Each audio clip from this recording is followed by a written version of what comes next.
अपने हौसलों से ये मत कहो कि मुश्किलें कितनी बड़ी हैं। मुश्किलों से कहो कि तुम्हारे हौसले कितने बड़े हैं।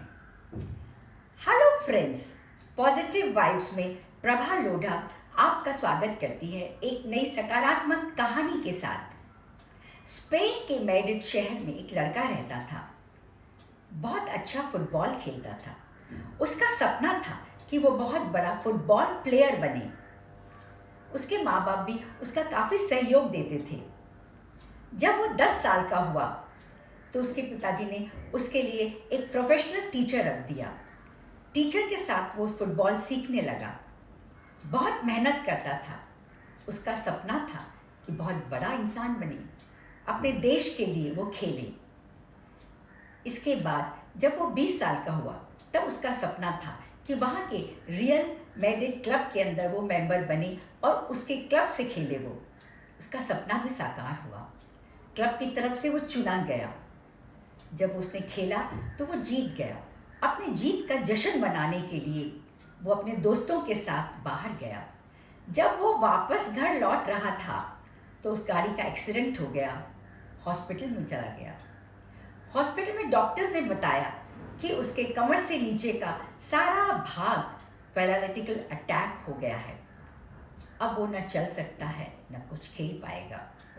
एक बार वो लड़का और उसके माँ बाप बहुत ही हताश हो गए क्योंकि उनका सपना चूर चूर हो गया।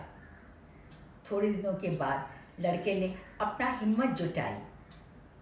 2-2.5 साल तक उसको हॉस्पिटल में रहना था। उसने गिटार सीखना शुरू कर दिया।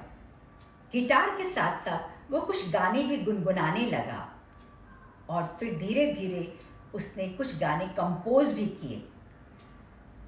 2.5 साल के बाद जब वो घर वापस आया तो सामान्य जीवन जीने लगा और वो गाने के अंदर ज़्यादा इंटरेस्ट लेने लगा।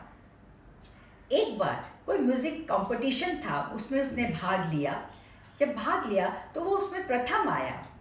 तब उसने सोचा कि मैं फुटबॉल प्लेयर तो नहीं बन पाया, लेकिन मैं म्यूज़िक में आगे बढ़ सकता हूँ। भगवान ने भी उसका साथ दिया। कहते हैं भगवान भी उसका ही साथ देते हैं जो मेहनत करके आगे बढ़ते हैं। और वो धीरे धीरे और सीखने लगा और संगीत के अंदर और डूबने लगा। विश्व के 10 सिंगर्स में उसका नाम आया। वो था जूलियो इग्लेसियास। कहते हैं कि 30,000 एल्बम्स उसकी बिकी हैं।